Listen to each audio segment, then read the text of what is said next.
People pay me tens of thousands of dollars just to watch me eat, and you get to see this for free.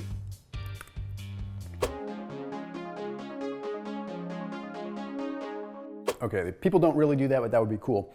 Anyway, Chipotle has their keto bowl, and just recently they launched cauliflower rice. And I figure we need to break this down because there's a lot of different ingredients. I want to A, teach you how to build the perfect keto bowl at Chipotle, but B, I want to sort of highlight some of the things you may want to avoid that might seem like directions you should go. So we're going to break it all down. I might take a bite or two as we go. Anyhow, make sure you keep it locked in here on my channel. Don't forget to hit that subscribe button and that little bell icon. Then after this video, I want you to check out a company called Unbun Foods. The reason I mentioned them with this particular video is they have what are called unbun tortillas. We got these unbun grain-free tortillas. So they are tortillas that are totally keto friendly. They also have bread and bagels and all that stuff. But like what I would typically do is go to a place like Chipotle and then add it into like one of those tortillas. So that way I can still have kind of a taco or burrito. Totally keto friendly, seriously legit. They're utilizing psyllium, they're utilizing all kinds of amazing cutting edge ingredients. Highly recommend them. So there's a link down below, that way you can get them shipped to your doorstep. But they're also at all kinds of Whole Foods across the country, so you can find them in a lot of places too. But if you want to get them right to your doorstep, use that link down below and try some unbun tortillas or just some regular old bread. All right, okay, so first and foremost, I got pretty much everything except for cheese on this one, but I'm gonna outline a few things. All right, so first thing they did is they said, okay, cool, we've got this new superfood greens blend, which is kind of funny. Okay, their superfoods green blend has baby kale added to it, it has baby spinach added to it, and then it has the romaine. I was lucky enough to find one piece of spinach in my mix. So, okay, the rest of it, it looks like, that is not kale, that is, it's like the kind of lettuce you might get as like a garnish. And then it's got a bunch of romaine. Okay, so the superfood green mix doesn't quite make the cut. I'm not too excited about that, but I mean, we're not going to Chipotle to get the superfood greens, okay? So let's just talk about the other stuff. Okay, they made some announcement recently that they're going to be utilizing sunflower oil a little bit more rather than like canola oil and stuff like that. They're trying to do what they can to be Whole30 approved and all this stuff, which is great. Sunflower oil is usually not the best oil, but it is so much better than like soybean oil and stuff like that. So if you go to most fast food places, it's gonna be soy oil or it's gonna be at best canola oil. So I'm happy to see sunflower oil in there. However, most of what they're cooking in sunflower oil is usually gonna be like the fajita veggies. In this case, I have some fajita veggies on this, but I just had them go light. I usually want the fajita veggies either way because in my opinion, the prebiotic fiber that I'm getting from the onion can actually have a good effect. So I would still recommend going for the fajita veggies, but when you have them make it, can you drain it? Just say, hey, can you strain it a little bit more? Because they'll scoop it and it'll be drenched in oil. Just have them like kind of bounce it a little bit and get some of the oil off. Because in my honest opinion here, I do feel like the bell peppers and the onions are really going to be a decent additive to this simply because they are getting that prebiotic fiber. Okay, let's talk meat for just a second, and then I'm gonna break down which meats are best by the fatty acid profile in a second. I know you're probably thinking like, what the heck? This is a lot to talk about with a Chipotle keto bowl, but it does at least give you instructions on how to order it properly so you're getting the best keto bang for your buck. Okay, so barbacoa is gonna have 7 grams of fat and 24 grams of protein. Not bad, okay? The carnitas is gonna have 12 grams of fat and 23 grams of protein. So what I would recommend is that we go with the leaner cut of meat. The reason is because we have all these other fats coming in.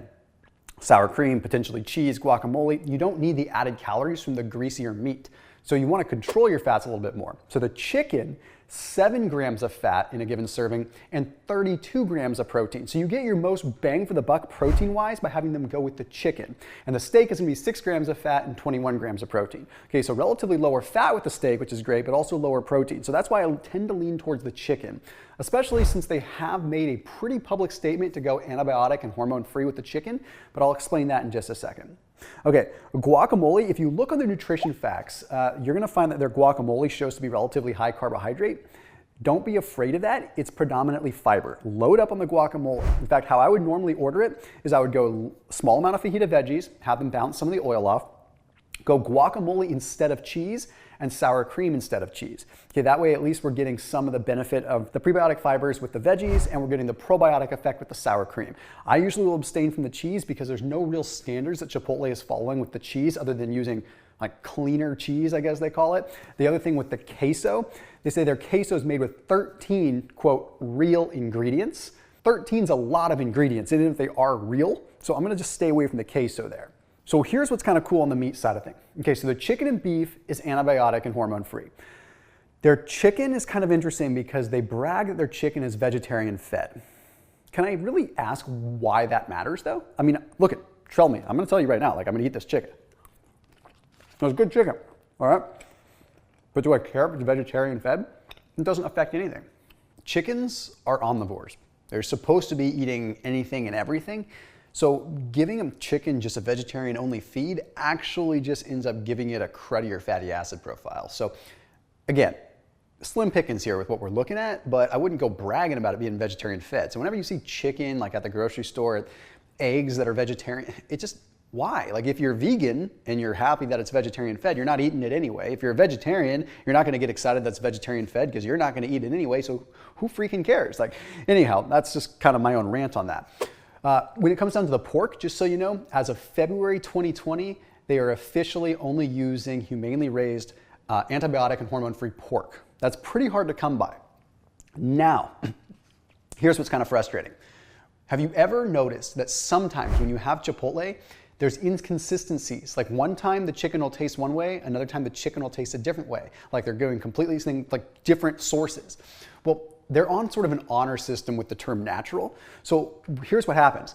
If they run out or they have increased demand or they can't keep up with the demand for specific chicken, like in a good, clean kind of fashion, like they're typically trying to go for, if they can't meet the needs, they go back to a conventional form, which is going to be having plenty of hormones in it, plenty of antibiotics in it. So the point is they put their best foot forward, but when they can't meet the needs, they still go into that. So in 2013, 15% of their beef went back to sort of that fashion, right? 7.8 million pounds of beef ended up being conventional, hormone-enriched, typical good old-fashioned beef.